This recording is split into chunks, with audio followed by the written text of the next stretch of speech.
Hello everyone, welcome to the Manolo classes in the session of daily news analysis. Today is 18th of November 2024. I am Naresh Sharma going to discuss with you the current affairs of the day. First of all, we are going to have some questions based on the previous day's session. So just have these questions based on the Central Consumer Protection Authority. So question number one, what is the primary aim? जो CCPA है इसका primary aim क्या है? Regulate consumer prices? No. Promote consumer rights? Yes. To enforce government tax policies? No. इसका tax policy से कोई भी लेना देना नहीं है. To provide free goods and services to the public? No. So the only purpose of this authority is to promote consumer rights. तो जो कंज्यूमर के राइट्स हैं उनको प्रोमोट प्रोटेक्ट करने के लिए सीसीपीए को बनाया गया था. एक्चुअली जब से कैपिटलिज्म बहुत ज्यादा मींस प्रमोट हुआ है, कंज्यूमरिज्म बहुत ज्यादा इंक्रीज हुआ है, तब से जो कंज्यूमर के राइट्स हैं वो हमेशा चांसेस होते हैं उनके वायलेशन के, उनके एक्सप्लॉयटेशन के. सो उन सबको ध्यान में रखते हुए ये बनाया गया था. When did the consumer protection act 2019 came into force? तो ये जुलाई 2020 को ये फोर्स में आया था कंज्यूमर प्रोटेक्शन एक्ट, जिसने कि पहले से अवेलेबल एक एक्ट को रिप्लेस कर दिया था और एक latest act government of India लेकर के आई जो कि मॉडर्न इंडस्ट्री के अकॉर्डिंग है. मींस भाई आज हम अगर देखें कि 1980s के टाइम के जो कंज्यूमर्स थे या उस समय की जो फैक्ट्रीज थी, जो इंडस्ट्रीज थी, जो सेलर्स थे, प्रोड्यूसर्स थे, वो अलग तरह से काम करते थे, प्रोडक्ट्स भी डिफरेंट थे. आज मार्केट में we have different kinds of products, जिसमें आपको जो है इलेक्ट्रॉनिक्स में इतने बहुत ज़्यादा कॉम्प्लेक्सिटीज देखने को मिल जाती हैं जहां पर कंज्यूमर के राइट्स का एक्सप्लॉयटेशन होने की बहुत ज़्यादा चांसेस होते हैं. Who is the head of the consumer central consumer protection authority? का हेड कौन होता है? Minister of consumer affairs? No. Director general? No. Chief commissioner? Yes. President of India? No. So the correct answer is B for Bombay, chief commissioner. ये head होता है central consumer protection और rights protection authority का. Where is the headquarters of central consumer protection authority? इसका headquarter आपका new Delhi में है जब से इसको क्रिएट किया गया है. Why was the consumer protection act 2019 introduced? So actually में जब इस एक्ट को लेकर के आए थे तो मॉडर्न सोसाइटी के अकॉर्डिंग एक नया एक्ट लेकर के आई थी गवर्नमेंट ऑफ इंडिया. सो उसका पर्पस क्या था कि to improve business practices? No. To reduce taxes on consumers? No, ये नहीं था. To replace the consumer protection act 1986 and protect consumer rights. This was the main purpose कि पुराना जो हमारे पास में ओल्ड एक्ट था उसको रिप्लेस करके एक नया लेटेस्ट एक्ट लाया जाए जो सोसाइटी, कंज्यूमर्स, प्रोड्यूसर्स, मार्केट, उसमें जो कंपटीशन है, जो प्रोडक्ट्स की कॉम्प्लेक्सिटीज हैं, बहुत सारा ई कॉमर्स डेवलप हो चुका है मार्केट में और प्लेटफॉर्म बेस्ड बिजनेस बहुत सारे डेवलप हो चुके हैं. उन सबको ध्यान में रखते हुए गवर्नमेंट ने एक नया एक्ट पास किया था. What powers does the CCPA have to promote protect consumers? Consumers को प्रोटेक्ट करने के लिए क्या क्या पावर्स हैं? So can only provide consumer counselling? देखो ये करा सकते हैं लेकिन ओनली ये नहीं है. Can make interventions? Yes. Recall products? Yes. and impose penalties for misleading advertisements? Yes, that's correct. Because consumer जो प्रोटेक्शन अथॉरिटी है उसके पास में ये सारी की सारी पावर्स हैं.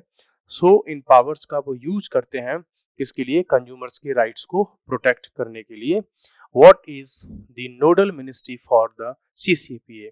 ये किस मिनिस्ट्री के अंदर में वर्क करता है? सो ये है ministry of consumer affairs, food and public distribution. इस मिनिस्ट्री के अंदर ये काम करती है. नेक्स्ट है what happens if a person publishes false और misleading advertisements according to the CCPA? तो क्या इसमें होता है ऐसे केस में? CCPA can grant an extension to the publisher? हो सकता है लेकिन ऐसी चीजें नहीं है. The person may face penalties to be ordered to discontinue the. Yes, this is correct. अगर ऐसा कोई मिसलीडिंग एडवर्टीजमेंट मार्केट में है किसी भी कंपनी, किसी इंडस्ट्री के द्वारा, तो ऐसे मिसलीडिंग एडवर्टीजमेंट को CCPA स्टॉप कर सकती है उसका पब्लिकेशन एंड उस पर पेनल्टीज भी लगा सकती है। तो ये उसके पास में पावर्स हैं। CSIR, NISCPR and Gurugram university ने एक इनिशिएटिव लिया है, दैट्स इज स्वास्तिक इनिशिएटिव। तो ये किससे रिलेटेड है? आर्ट एंड क्राफ्ट से, या to promote Indian art and culture, to promote space science and technology? No, ये ऑप्शंस करेक्ट नहीं है। Create the bridge between Indian traditional knowledge and modern sciences. तो इस गैप को फिल करने के लिए मींस जो हमारी ट्रेडिशनल साइंस थी, ट्रेडिशनल नॉलेज थी इंडिया में, उसको और आज की जो मॉडर्न साइंसेस है उनके बीच में जो डिफरेंस है उस गैप को फिल करने के लिए सो इंडिया की बहुत सारी ऐसी ट्रेडिशंस हैं, परंपराएं हैं, आर्ट एंड कल्चर से रिलेटेड चीजें हैं जो इंडियन सोसाइटी उसको डे टू डे लाइफ में फॉलो करती है, या डिफरेंट ओकेजन्स पर, फेस्टिवल्स पर हम उनको फॉलो करते हैं। उनके पीछे कई बार बहुत सारी साइंटिफिक रीजंस होते हैं, बट कई बार हम उनको केवल ब्लाइंड फेथ या ऐसी चीज़ों से रिलेट करके उसको निग्लेक्ट कर देते हैं, लेकिन उनके अपने इम्पैक्ट बहुत सारे होते हैं। तो उसके लिए स्टडी करके फिर उसको मॉडर्न साइंस से रिलेट करके एक्सप्लेन करना, that is the main purpose of this initiative. Next question है, Purvi Prahar was recently in news, what is this? तो क्या है ये Purvi Prahar? Operation by CRPF to wipe out Naxalism? No. Operation by CISF to counter drugs trafficking? No. Military exercise of Indian Army, Navy and Air Force. Initiative by Indian Railways to counter derailment of trains. Actually this is answer जो option C है वो correct है, because एक tri service exercise है army, navy, air force की, जिसको हम अपने नॉर्थ ईस्ट रीजन में कंडक्ट करवाते हैं। और इसका पर्पज होता है कि चाइना के साथ में हमारा जो अरुणाचल प्रदेश है उसके पास का जो रीजन है, वो जो बॉर्डर एरिया है, उसको प्रोटेक्ट करना, उसमें अपनी वॉर प्रिपरेशंस को स्ट्रॉन्ग करना। सो दैट इज दी जिसका जो हम बात कर रहे हैं किसकी, इसकी पूर्वी प्रहार की। सो ये उसी से रिलेटेड है। So guys we have covered 10 questions based on the previous day session where we have covered multiple points and questions. Next अब हम चलते हैं आज के एक इम्पॉर्टेंट पॉइंट पर, जो है performance and audit report on implementation of the 74th constitutional amendment act by CAG। You know, ये जो कंट्रोलर एंड ऑडिटर जनरल है, इसको कहा जाता है कि protector of the purse of the government. Government का जो पर्स है, पैसा है, उसका प्रोटेक्टर, उसका जो है संरक्षक इसको कहा जाता है। अभी इन्होंने एक रिपोर्ट निकाली है और उसका पर्पज है कि जो 74th अमेंडमेंट हम लेकर के आए थे इंडियन कॉन्स्टिट्यूशन में, उसका इम्प्लीमेंटेशन कैसा रहा और क्या उसकी परफॉर्मेंस रही, उसका ऑडिट उन्होंने इस रिपोर्ट में किया है। So just haves the basic idea regarding this report. क्या कंटेक्स्ट है? एक performance audit report implementation of the 74th constitutional amendment act has been released by the controller and auditor general of India. अब आपके लिए question दे रहा हूं, CAG constitution के किस आर्टिकल में है, ये आप लिख दीजिए एक बार कमेंट बॉक्स में। ये किस आर्टिकल में आता है? बहुत ही फेमस आर्टिकल है, मल्टीपल टाइम्स यहाँ से क्वेश्चंस आए हैं। अब हम थोड़ा सा जान लेते हैं इसके बारे में कि देखो, हमारा 74th कॉन्स्टिट्यूशनल अमेंडमेंट था, इसको हम 1993 में लेकर के आए थे। इसका काम था एक मैंडेट प्रोवाइड कराना, किसके लिए? डेमोक्रेटिक डिसेंट्रलाइजेशन के लिए। देखो कैसे, हमारे पास में नेशनल लेवल पर गवर्नमेंट होती है, उसके नीचे स्टेट लेवल पर गवर्नमेंट होती है। अब देखो, स्टेट लेवल पर बैठी हुई गवर्नमेंट किसी गांव में, किसी शहर में, वहां उसकी स्ट्रीट में अगर कोई छोटी नाली की प्रॉब्लम है, क्लीनिंग की प्रॉब्लम है, तो उसको संसद में तो डिस्कस नहीं किया जाएगा। नेशनल लेवल पर उसको प्राइम मिनिस्टर या स्टेट लेवल पर जो चीफ मिनिस्टर है वो उसको सॉल्व नहीं करेंगे। उसके लिए हम एक थर्ड लेवल पर गवर्नमेंट लाए थे जिसको कहा गया था लोकल गवर्नमेंट, है ना।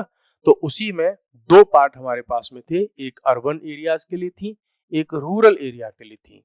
तो जो रूरल एरियाज के लिए थी उसके लिए हमारे पास में था 73rd अमेंडमेंट, और जो अर्बन एरिया के लिए थी उसके पास लिए था 74th amendment of the constitution. तो कॉन्स्टिट्यूशन में ही उसके प्रोविजंस बना दिए गए।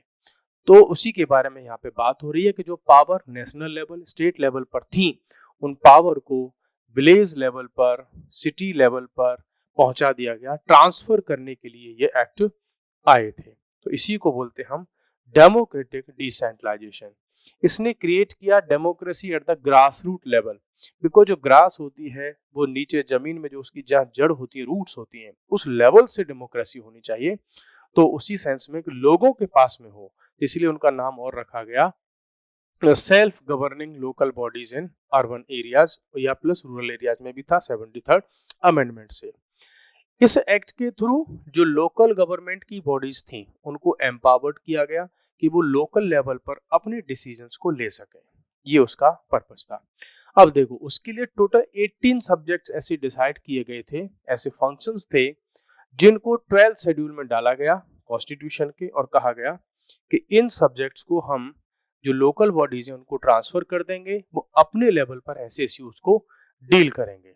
अब जब इसका सीएजी का ऑडिट हुआ कि भाई हमको मल्टीपल ईयर्स हो चुके हैं, अगर मैं बात करूं 1994 की, 1993 की, तो हमारे पास अराउंड 30 ईयर्स के आसपास हो चुके हैं। तो इतने ईयर्स में हमने क्या प्रोग्रेस की, उसका ही रिपोर्ट ये ऑडिट प्रोवाइड कराता है, सीएजी ने जो किया है। The aim of this audit क्या है? To ascertain empowerment of ULBs through devolution of adequate resources, effective discharge of functions as enshrined in 12th schedule. तो भैया उनको जो फंक्शंस प्रोवाइड किए गए, क्या उनका ट्रांसफर हुआ, उनको क्या लोकल अर्बन बॉडीज को वो पावर मिली या नहीं मिली, उनको पावर ट्रांसफर हुआ, उनके रिसोर्सेज मिले, उनको पावर्स हुई, मिली कि नहीं मिली। तो परफॉर्मेंस ऑडिट ने जब इसने डेटा कलेक्ट किया है तो 2014 से 2021 तक का इन्होंने डेटा कलेक्ट किया, जिसमें इन्होंने 393 अर्बन लोकल बॉडीज और 18 स्टेट्स का इन्होंने सर्वे किया इसमें। ठीक है, ये अर्बन बॉडीज आप समझ गए होंगे, जैसे कि एमसीडी है हमारे पास में, म्युनिसिपल कॉर्पोरेशन ऑफ दिल्ली, या उधर आपके पास में बहुत सारे ऐसी म्यूनिसिपैलिटीज हैं, आपका आगरा हो गया, दिल्ली हो गया, चंडीगढ़ हो गया, है ना, चेन्नई हो गया, बॉम्बे हो गया, वो सब अर्बन बॉडीज में आती है। अब इस रिपोर्ट में कैग को क्या मिला? इन्होंने ये कहा है कि देखो 17 of the 18 functions were devolve in 18 states में से, तो जो टोटल 18 फंक्शंस कॉन्स्टिट्यूशन में दिए गए हैं उनमें से 17 फंक्शंस को ट्रांसफर कर दिया है 18 स्टेट्स के अंदर, 18 स्टेट्स के अंदर ऐसा हुआ है। लेकिन only 4 functions were effectively devolved with the complete autonomy। ये देने को तो दे दिए 17, लेकिन नाम के लिए, only just for the namesake। और एक्चुअली में केवल 4 फंक्शंस ऐसे हैं जिनको एक्चुअल में ट्रांसफर किया, उनको पावर्स दी गई, और वो सब्जेक्ट कौन कौन से हैं ये देख लीजिए आप। वो 4 फंक्शन कौन कौन से आपको लगेगा? बरियल ग्राउंड्स मींस जहां पर लोगों को जीवन के अंत में ले जाया जाता है वो। पब्लिक एमिनिटीज, लोगों की, जनता के लिए, पीपल के लिए बेसिक एमिनिटीज प्रोवाइड कराई जाए। Prevention of cruelty to animals and regulation of slaughter houses. ये 4 सब्जेक्ट उन्होंने लोकल गवर्नमेंट को ट्रांसफर कर दिए, बाकी सब स्टेट गवर्नमेंट्स ने अपने हाथ में रखे हुए हैं। और ये चारों ही वो सब्जेक्ट में हैं कि अगर इन मैटर्स पर वहाँ की लोकल पीपल, लोकल गवर्नमेंट इस पर डील करती है, अर्बन लोकल बॉडीज, तो इसकी बुराई अगर किसी को मिलेगी तो वहाँ के लोकल लोगों को मिलेगी।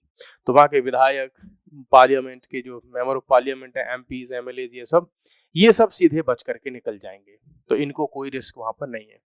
दूसरी बात, ओनली 9 स्टेट्स, छत्तीसगढ़, हरियाणा, झारखंड, मध्य प्रदेश, महाराष्ट्र, मणिपुर, उड़ीसा, पंजाब, त्रिपुरा, इन्होंने 18 के 18 फंक्शंस को डिवॉल्व कर दिया। लेकिन बात वही है कि ओनली 4 फंक्शंस को प्रॉपरली डिवॉल्व किया गया है, अदरवाइज घुमा फिरा करके सारे के सारे यूएलबीज अपने स्टेट्स पर, सेंट्रल गवर्नमेंट पर ही डिपेंड हैं रिसोर्सेज के लिए। Concerns about the physical health of the ULBs, जब इस रिपोर्ट में उन्होंने अपनी क्या क्या पॉइंट्स निकाले, उन्होंने कहा कि देखो only 32% of the total revenue of ULBs was there on, केवल 100, अगर मैं कहूँ कि 100 रुपीज का उनके पास में है, तो केवल 32% उनके पास में अपना रेवेन्यू है, बाकी सबके लिए वो किस पर डिपेंड है, स्टेट गवर्नमेंट्स और सेंट्रल गवर्नमेंट पर। तो सोच लीजिए वो अपना कोई प्लान अगर बनाएंगे तो उसको इम्प्लीमेंट कैसे कर पाएंगे। There was a 42% gap between revenue resources expenditure of UL Vision 18 states में। 42% का गैप है उसमें, मीन्स उनके पास में रिसोर्सेज हैं कितने और उनको एक्सपेंडिचर के लिए कितना चाहिए, तो उसमें 42% का गैप है। यहीं पर फिर वो क्या होते हैं, डिपेंड होते हैं स्टेट्स के ऊपर, और इसीलिए उनके पास में वो जो योजनाएं होती हैं, प्लान्स होते हैं, वो इनको इम्प्लीमेंट नहीं कर पाते। शॉर्टेज ऑफ स्टाफ, जो स्टाफ है उसकी हमेशा इनके पास में शॉर्टेज बनी रहती है। क्यों? ना तो ये अपने लेवल पर हायरिंग कर पाते हैं, उसमें भी स्टेट गवर्नमेंट जो है इन्वॉल्व रहती है। अगर किसी स्टाफ को इनको वहां से सस्पेंड करना है, उसको डिसमिस करना है, तो वो भी स्टेट गवर्नमेंट के हाथ में होता है। तो कई बार क्या होता है, जो स्टाफ वर्क करता है इन म्यूनिसिपैलिटीज में, वो अपने लोकल अधिकारियों की बात सुनता ही नहीं है। क्यों? उसको पता है कि ना तो ये मुझे सस्पेंड कर सकते हैं, ना ही मुझे डिसमिस कर सकते हैं। इसीलिए वो जो लोकली इलेक्टेड लोग होते हैं, उनकी भी बात सुनने को तैयार नहीं होते।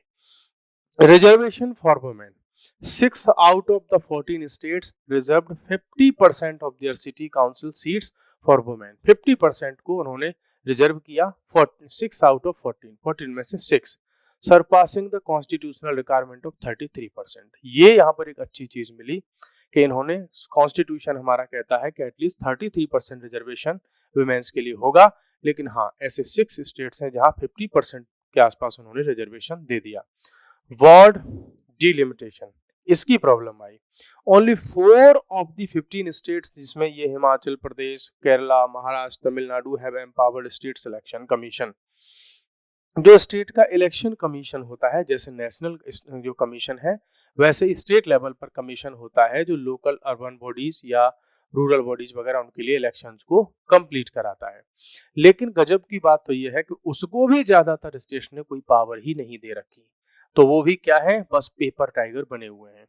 डायरेक्ट इलेक्शंस ऑफ मेयर्स, हमारा कॉन्स्टिट्यूशन कहता है कि कोशिश करो कि ज्यादा से ज्यादा जो मींस इलेक्शंस हो वो डायरेक्ट इलेक्शंस के बेसिस पर लोग आए, उसमें से पावर्स को शेयर करें या पावर को एक्सरसाइज करें। बट यहाँ पर बात क्या है कि ओनली 5 स्टेट्स ऐसे हैं जहां पर अपनी म्यूनिसिपैलिटीज के जो मेयर होते हैं, हेड होते हैं उसके, उनके डायरेक्ट इलेक्शन होते हों, है ना, provision of direct election of Myers.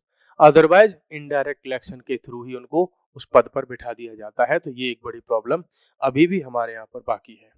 Next है चेंजेस रिक्वायर्ड। अब देखो, जब इतनी सारी प्रॉब्लम्स हैं तो इनका कोई सॉल्यूशन भी होना चाहिए। तो कुछ रिकमेंडेशंस यहाँ पर हमको मिली हैं।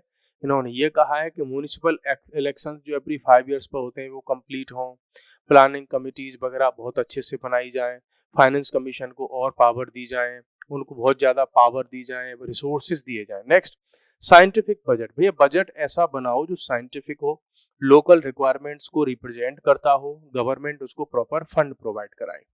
Release of funds, state governments क्या करती हैं, फंड के लिए बोल देती है हाँ हम आपको इतना फंड देंगे, लेकिन उस फंड को टाइम से रिलीज ही नहीं करते, और जो लोकल बॉडीज होती हैं वो बस वेट करती रहती हैं कब फंड आएगा और हम कब अपने यहाँ पर लोकल जो प्रॉब्लम्स हैं लोगों की उनको सॉल्व कर पाएंगे।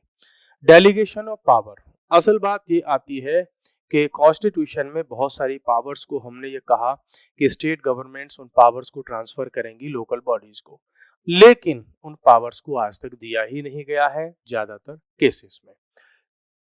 लोकल अर्बन बॉडीज क्या है, ये देखो एक स्टैटिक सब्जेक्ट है, इसकी पीडीएफ वगैरह मैं आपको शेयर कर दूंगा। लोकल अर्बन बॉडीज या रूरल बॉडीज, इन सबको आप एक बार देख लेना।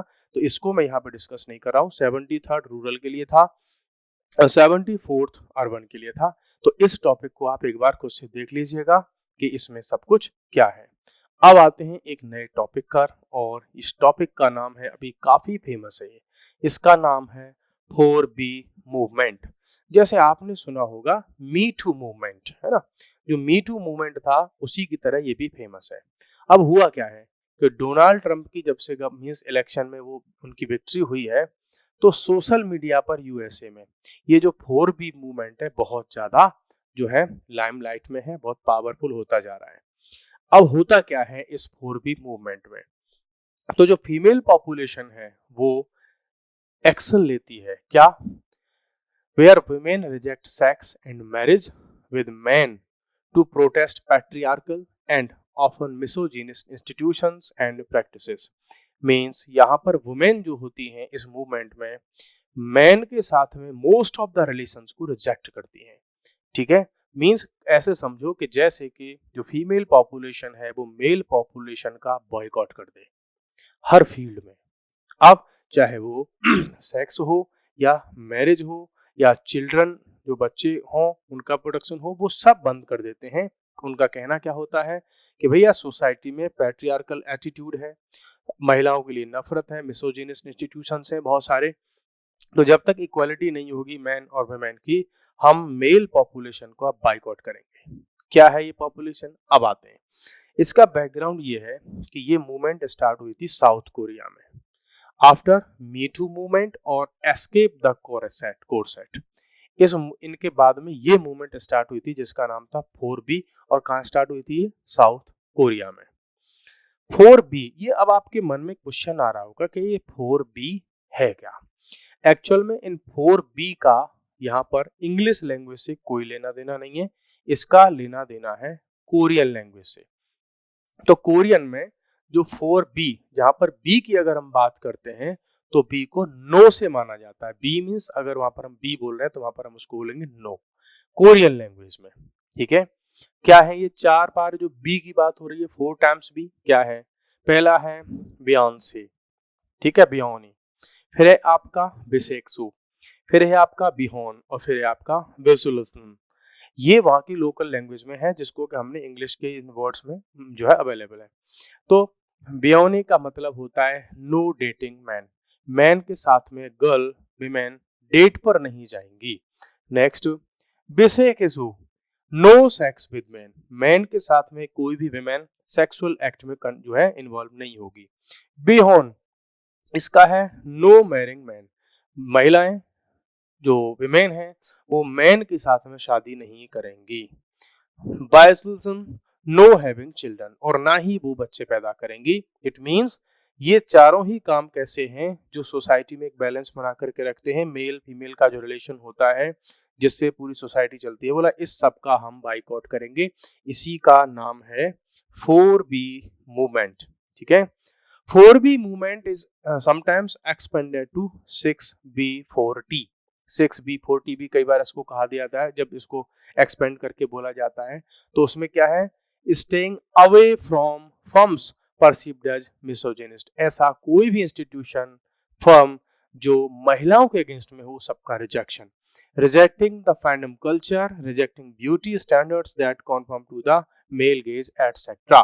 मीन्स ऐसी उस हर चीज को रिजेक्ट करेंगे जिससे मेल को कोई भी फायदा होता हो, जैसे या जो काम मेल के लिए किए जाते हैं, जैसे कि यहाँ पर ये बात करते हैं ब्यूटी।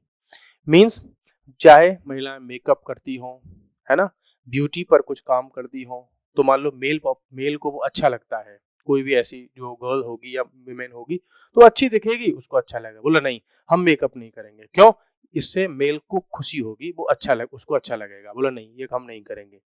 ठीक है, तो मीन्स ऐसा कोई भी काम जो मेल के लिए अच्छा हो हम उस सब को रिजेक्ट करेंगे। That is 4B movement. देखो इसका हम ओरिजिन की बात करें तो ये रेडिकल फेमिनिज्म की बात करता है। फेमिनिज्म क्या है, फेमिनिज्म है विमेन के पक्ष की बात करना, लेकिन उसमें भी कैसा, ये हो गया रेडिकल। रेडिकल मीन्स उस लेवल पर करना कि एकदम अपोजिट ही हो जाए। ठीक है, सब कुछ सोसाइटी का सब कुछ स्ट्रक्चर ही पूरी तरह से चेंज कर देना। रेडिकल दैट बिलीव्स, और इस रेडिकल फेमिनिज्म में क्या बिलीव किया जाता है, heterosexual relationships eight their heart remain structures of operation. बोला मेल फीमेल का जो रिलेशन है, जो भी स्ट्रक्चर है, वो सब केवल और केवल महिलाओं के एक्सप्लॉयटेशन के लिए है। जितना भी हेटेरोसेक्सुअल रिलेशनशिप है, मेल फीमेल का रिलेशन, चाहे वो मैरिज का रिलेशन हो, डेटिंग का रिलेशन हो, सेक्सुअल रिलेशंस हो, वो सब कैसे मान रहे हैं ये कि इससे केवल महिला का क्या होता है, exploitation. Women need to break free them to be truly independent and happy। Means ये रेडिकल जो फेमिनिज्म ये कहता है कि जब तक विमेन, गर्ल्स अपने आप को पूरी तरह से मेल पॉपुलेशन से बिल्कुल ब्रेकअप नहीं कर देती, सोसाइटी बिल्कुल अलग नहीं कर देती, मीन्स फीमेल जो होंगी उनका मेल के साथ में कोई कांटेक्ट ही नहीं होना चाहिए, तब वो इंडिपेंडेंट होंगी। मीन्स ना उसका कोई पति के अंडर में उसको आना चाहिए, न फादर के, न ब्रदर के, ठीक है। उन सब से जब तक वो इंडिपेंडेंट नहीं हो जाएंगी हर मामले में, तब तक हमको उसके लिए जो है जंग लड़नी है।